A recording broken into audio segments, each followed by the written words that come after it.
Hvad er dine forventninger til dagens kamp? Jamen, min forventning er, at vi bliver spilstyrende.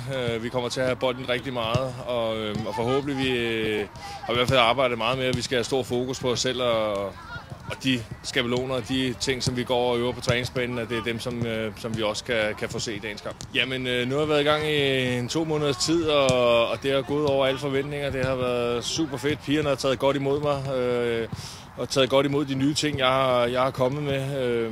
Men ja, altså, jeg er rimelig ydmyg omkring situationen. Jeg kommer ind til et succeshold.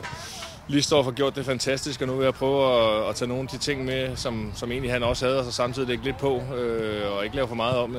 Så det har gået rigtig godt.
Tænk på, at du har givet noget til at løse.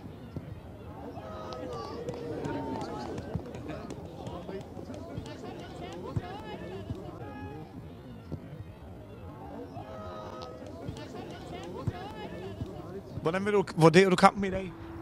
Jamen altså, vi går ud og gør, som vi skal, og scorer 8 mål. Det kan man jo ikke være andet end tilfreds med, så vi er tilfredse. Du scorede i dag. Kom på tavlen. Hvordan var det? Det var selvfølgelig skønt. Det er altid super skønt at score, så ja, super fedt. Nu var det jo ikke længe inden vi skal faktisk op mod, kan man tillade sig lidt mere modstand. Altså, vi skal jo til Sverige, og de kommer her. Nu kommer du fra den svenske liga. Hvordan vurderer du vores chancer niveaumæssigt mod dem? Altså, vi har et rigtig højt niveau her i Brøndby, og jeg tror bestemt ikke, at det er en umulig opgave. Den svenske liga har også et rigtig, rigtig højt niveau, men jeg tror bestemt sagtens, vi kan være med også. Så det ser rigtig godt ud, tror jeg. Hvordan er vores spil i forhold til deres spillestil, tænker jeg?